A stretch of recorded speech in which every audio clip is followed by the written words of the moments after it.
اهلا بيكم في قناة اكشنجي. تخيل انك طالب في جامعة، بس مش اي جامعة، دي جامعة للابطال الخارقين واللي فيها كل حاجة ممكن تتقلب ضدك في لحظة. يبدأ قصتنا مع ماري، بنت عايشة حياة شبه عادية مع ابوها وامها واختها الصغيرة، بس العادي انه ما استمرش كتير. في يوم من الايام ماري بتحس بألم غريب بيقطع بطنها وبتجري على الحمام، وفجأة بتلاقي دم بيطفو في الهواء. مش دم عادي، لا، ده كأنه عنده إرادة بيطير قدامها كأنه بيستنى امر منها. ماري بتصرخ، امها بتدخل تجري تشوف فيه ايه، لكن المصيبه بتحصل. الدم بيهاجم الام، بيصيبها في رقبتها، والام بتموت في لحظه قدام بنت عينيها. ام تموت في لحظه قدام عين بنتها. الاب يدخل بعدها يشوف مراته بتموت، ينهار يسال بنته ايه اللي بيحصل، بس البنت كانت مرعوبه ومش عارفه تتحكم في نفسها. والدم يكرر نفس المأساة، يقتل ابوها. وده بنعرف ان ماري مش بنت عاديه، دي عندها قوه خارقه قاتله ما بتتحكمش بيها. تعدي 6 سنين بقت عندها 18 سنه وبتعيش في مدرسة لتدريب الأبطال الخارقين. دلوقتي بقت بتعرف تتحكم في دمها وتستخدمه كسلاح قاتل. تتدرب كل يوم علشان تكون أقوى، بس لسه عندها ذكريات مؤلمة مش عارفة تهرب منها. في يوم بتشوف زمايلها بيتاخدوا بالقوة على مركز إعادة التأهيل، بس ماري تقرر تسكت وما تتدخلش، مش وقت البطلنة. بعدها تدخل أوضة الكمبيوتر، تفتح موقع جامعة جودولكين، والمفاجأة اتقلبت بملحة كاملة. الجامعة دي مش جامعة عادية، دي بتخرج أبطال كبار من أيام الستينات. دي مش مجرد جامعة، دي مصنع أبطال. وهنا تبدأ ماري حلمها الكبير، يوم تتعرف على إيما زميلتها في الأوضة واللي عندها قدرة تخلي جسمها يصغر. وإيما دي مش بس بطلة، دي يوتيوبر مشهورة بتعمل فيديوهات مع فار صغير كأنهم فريق تمثيل، وعندها 1,000,000 مشترك. روحوا مع بعض لساحة الجامعة، هناك الطلاب بيتنافسوا في مباريات وقتال خيول. وأول ماتش كروب ضد أقوى طالب في الجامعة، لوك المعروف بلقب الولد الذهبي، وبيجبهرك من أول ضربة. يضرب كروب ويقطع دراعه، بس كروب بيرنكع دراعه تاني انه عنده قدرة التجدد. ماري بتتفرج وعينيها بتلمع، بتقول لنفسها عاوزة ابقى زيه، بس الحلم مش سهل. في وقت لاحق ماري تشيك جدولها وتكتشف انها مش مقبولة في فريق مكافحة الجريمة. تروح تسأل ليه، تقابل جوردن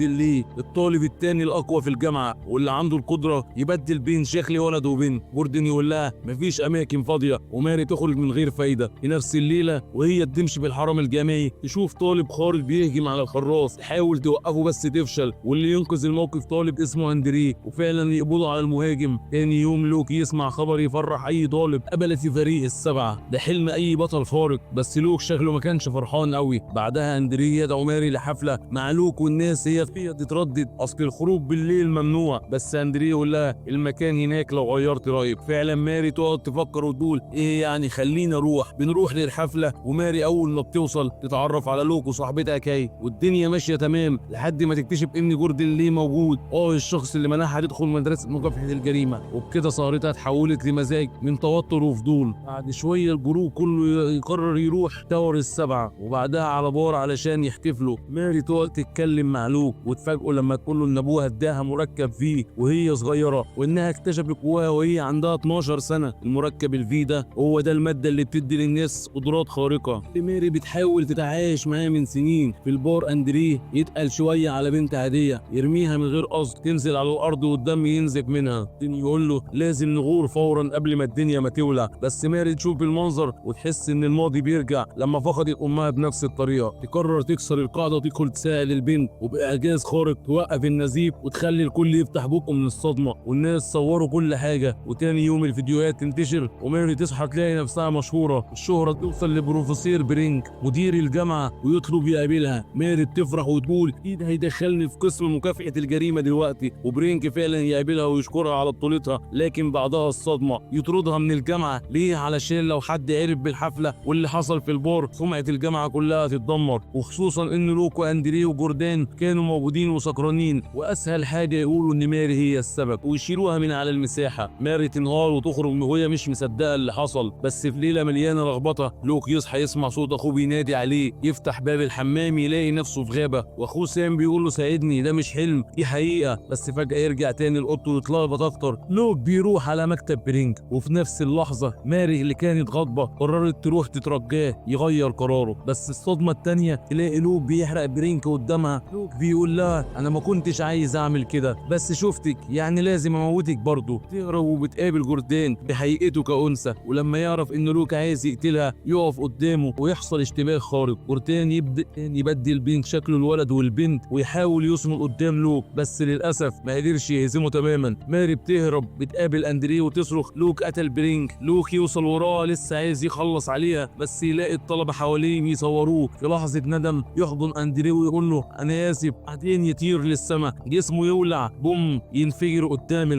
الكل مصدوم. اللحظه دي قلبت الجامعه كلها راسا على عقب. تاني يوم وسط الصدمه ماري تروح اول يوم محاضرات وتكتشف انها اول طالبه جديده تدخل التوب ال10 من اول اسبوع. الاشاعه بتقول ماري واندريه واجهوا لوك، اندريه بقى رقم 1 وجردين نزل للمرتبه ال5. شكله مش مبسوط خالص. ماري تاخد دعوه لظهور في برنامج تلفزيوني، تروح جلسه تصوير وتقابل اندريه اللي يطلب منها تساعده في التحقيق في مقتل برينك ولوك، بس ماري ترفض، تقول له كفايه بلاوي، انا جايه هنا ادرس مش هتحول لمحققه. دخل اول محاضره والدكتور يطلب من الطلبه يشتغلوا في فرقتين ويصوروا مشاهد تدريب. كنان اللي كانت تعتبر صديقه يرفض يشتغل معاها قدام الناس، بس ايما تدخل وتقول انا هكون معاك يا ماري. وده نعرف ان ماري بقت رسمي في فريق مكافحه الجريمه. ورتان بقى حاسس انه اتظلم ويكلم ماري يقول لها انا اللي واجهت لوك وانا اللي انقذتك، وفي المقابله الجايه قولي الحقيقه. ويبص لها بنظره كلها الم، انا اللي كنت المفروض اخد التقدير ده مش انت. في الوقت جاستن وايما بيشتغلوا مع بعض على مشروع الجامعه. جاستن بدا يحكي عن وظيفه التمثيل والمسرح وانه شارك في افلام كتير، اما ايما فبدات تحكي عن قناتها على اليوتيوب وان شهرتها كلها جايه من قدراتها الغريبه انها تصغر حجمها. بس رغم النجاح هي مش بتحب قدراتها فعلا، وحاسه انها تستغلها غصب عنها علشان الناس تتفرج، علشان هي بتحب ده. في الجهه الثانيه ماري بتقابل اندريه عميده الجامعه اللي قبل كده كانت دكتوره نفسيه للابطال الخارقين. اندريه تسالها ليه اخترت تيجي جامعه بدول كين؟ ماري ترد بتنهيده طويله عايز ابرهن لاختي الصغيره انبس اني بطله مش وحش. بعد اللي حصل لاهلي انبس اتبنتها اسره ثانيه ومش عارفه هي فين. انا نفسي اجمع فلوس والاقيها ونعيش مع بعض تاني. اندريه تسكت شويه وبعدين تمشي، بس مش بتروح للبيت، لا تروح لمعمل السر تحت الجامعه. في علماء بيجربوا تجارب مرعبه على ابطال خارقين. هي وكيل بيروحوا اوضه لوك يمكن يلاقوا اي دليل عن اللي حصل، لكن يلاقوا الاوضه فاضيه بالكامل كأن حد مسح كل حاجه علشان يخفي سر كبير. تتأول في الجامعه وتلاحظ الناس بتبص لها بنظرات غريبه. تكتشف ان جهاز الفيديو على اليوتيوب بيستهزأ بيها علشان مش بتحب قدراتها، والسبب لا يقاضي المشاهدات. بالليل اندريه يكشف مفاجاه تقلب كل حاجه. قبل ما لوك يموت كان حرق الكاميرا اللي بتصور تمثال الجامعه، بس سايم جوه التمثال موبايله. اندريه وكيدي يتفرجوا على اخر فيديو صوره لوك واللي فيها بيقول سام اخويا لسه عايش مش مات، بسمع صوته وبشوفه وبيقول لي انه محبوس في الغابه. وبيكتشف ان تحت الجامعه في معمل اسمه الغابه بيعملوا فيه تجارب على سام، وان برينك نفسه كان متورط. لوك كان ناوي يواجه برينك لكن اندريه بيشوف الفيديو ده يبقى لوك مات فعلا. كيد تتفاجئ لانهم كلهم كانوا فاكرين ان سام مات منتحر بسبب انفصام الشخصيه. ده اندريه طنش مقابله مباشره على الهوا مع ماري. تحم مكتب برينك ويدور في اللابتوب يلاقي ملف اسمه سام، يصور الشاشه بسرعه ويستخبى تحت المكتب. وفجاه يدخلوا جنديين وياخدوا اللابتوب بس معاه الدليل. في الناحيه الثانيه ماري بتروح الاستوديو والمذيعه هيلي ميلر تقول لها ابن اختك انيبس تتكلم عنك، بس الصدمه انيبس رفضت وقالت انها مش عايزه اي علاقه باختها. ماري تنهار وتفقد شجاعتها وتقرر تقرا من السكريبت اللي مكتوب قدامها بدل ما تحكي الحقيقه عن لوك. ايما اللي كانت مغطاه من تصرف جاستن بدات تنعزل ومش عايزه تقرب من حد. جاستن راح يعتذر لها لكن وهو بيعتذر كان مشغل كاميرا بتصور اللحظه علشان يكسب مشاهدات تاني. ايما لما فهمت سابته ومشيت ورجعت لامها اللي جايه مخصوص علشان تحضر مناسبه اليوم. ماري ترجع اوضتها اول حاجه تعملها انها تبص على صوره عيلتها وتبكي حاسه ان عمرها ما هتشوف اختها تاني. ترجع تروح لاندريه وهي تايهه ومش عارفه تعمل ايه. وفي نفس الوقت اندريه بيطارد الجنود اللي اخدوا اللابتوب، يشوفهم وهم بيقتلوا حارس من الجامعه ويقع في الفخ لما يعمل صوت بالغلط. جندي منهم يفعل جهاز بيطلع موجات صوت تسيب الابطال الخارقين، بس المفاجاه جنديه معاهم تأمره يطفي الجهاز. ليه؟ كيد لمسته قبل كده وقدرتها انها تتحكم في الناس عن طريق اللمس. كيد تتحكم في الاثنين وتنقذ اندريه، لكن بسبب استخدام القدره كتير ورا بعض تنهار وتقع على الارض من التعب. الفلاش باك يرجعنا ل3 سنين من ورا لما كيد ولوك زاروا سام في زنزانته. كان باين عليه انه مش طبيعي، مفيش تحكم مفيش عقل، كله غضب وانفجار. وقتها كان الكل بما فيهم سام اخدوا مركب في وهم اطفال، الماده اللي بتديهم قوه خارقه واللي طلعت اجيال من الابطال. بس سام كان عارف ان ابوه هو اللي حقنه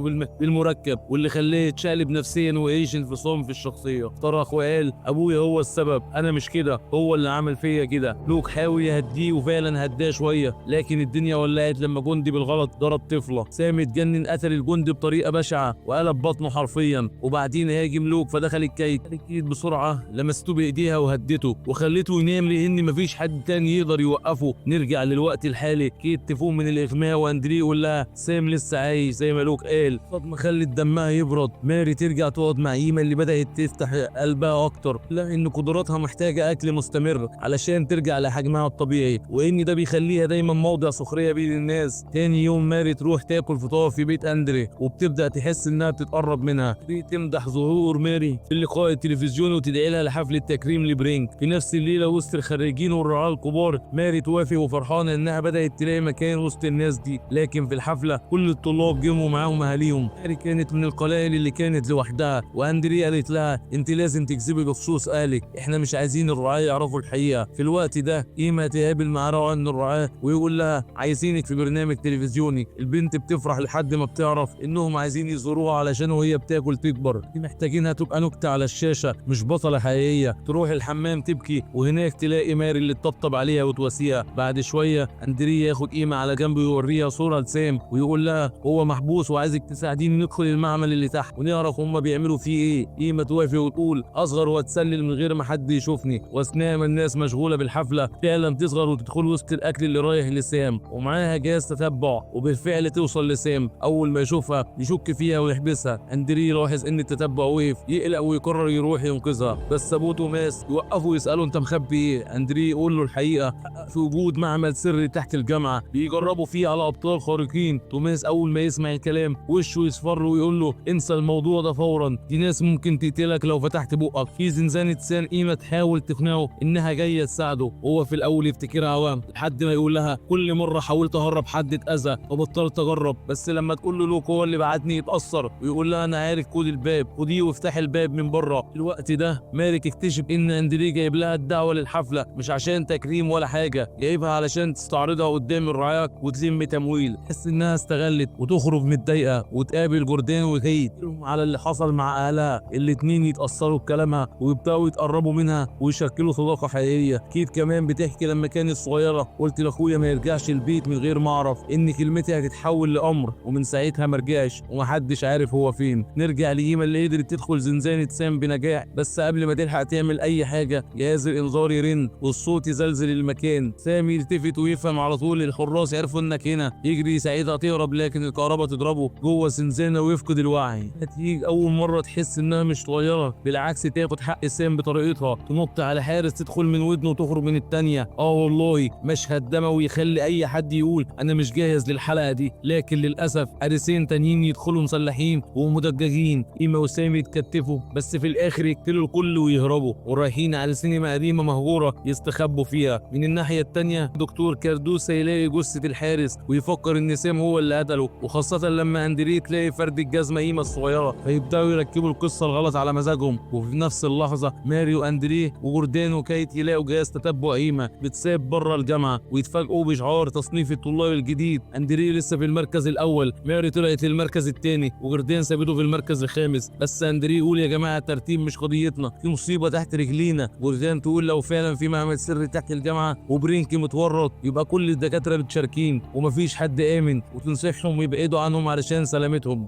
وتسيبهم مش عايزه تتورط اكتر من كده. في السينما ايما بتحس بالذنب لانها قتلت، بس سام بيطبطب عليها ويقول لها كل اللي بيحاولوا يساعدوني بيتاذوا، كنت فاكر لوك هينقذني. ايما تسكته وتقول له لوك مات. سام ما يصدقش، يجي ويدمر كل اللي حواليه، هيقع على الارض منهار حاسس انه السبب في موت اخوه وبيجلده ضميره. ايما تحن عليه وتوعده انها مش هتسيبه ابدا. في نفس الوقت الجامعه بتصور حلقه خاصه بيقدمها تيك نايت، خارق قديم وخريج جامعه جودلوكين راجع يحقق في كل اللي حصل. بيقابل اندري في اوضتها وبنظرته الثاقبه يلاحظ نقطه عرق على وشها ونبضها العالي ويفهم على طول انها متوتره. تساله ايه اللي جابك هنا؟ يرد كيت من طرف فوت احقق في موت برينك وانتحار لوك، ويقول انا عارف ان لوك قتل برينك لانه كان بيحاول ينقذ سام من معمل الغابه. في مهمتي اني اخفي الحقيقه واضلل الناس وادور على شماعه علق عليها المصيبه. اندري ترد اعمل اللي يعجبك، اعمل اللي يعجبك بس ابعد عن الطلاب الخمسه الاوائل. كيت يقول لها عايز تسجيلات كاميرا الجامعه وقائمه كل اصدقاء لوك ويمشي. في مشهد تاني اندري وهو سكران يروح لكيت ويقول لها كان عندك حق، كان لازم نسيب الموضوع، ابويا قال لي نفس الكلام، ابعد علشان مش هتخرج منها سليم. اما ماري فكانت عايزه تعرف مكان ايما فبتروح لروفس راجل راجل عنده قدرة يقرأ عقول الناس ويتحكم فيها، يديها شر هاتيلي أي حاجة من متعلقاتها، وبالفعل يكتشف إنها مع حد. ولما ماري تقرب تشوف تفقد الوعي وتصحى في أوضة روفس. حقير بيحاول يستغلها لكن ماري تسيطر على دمه وتفرق رجله نصين تقريبا. جوردان يدخل في آخر لحظة وياخد ماري بعيد ويقول في كنايت موجود في الحرم، ولو عارف إنك بتدوري على قيمة ممكن تلاقي نفسك في السجن. في كنايت يبدأ يسأل كل اللي كانوا قريبين من لوك، أندريه، جوردان، وكايت، يحاول يلقط أي غلطة، أي تردد، أي نظرة. ولما يقابل أندريه يقرأ لغة جسمه كويس جدا ويفهم إنه على علاقة بكايت. أنت حبيت تبقى الأول وخدت صاحبته، ولما لوك عرف انهار وانتحر أو السبب الحقيقي أنت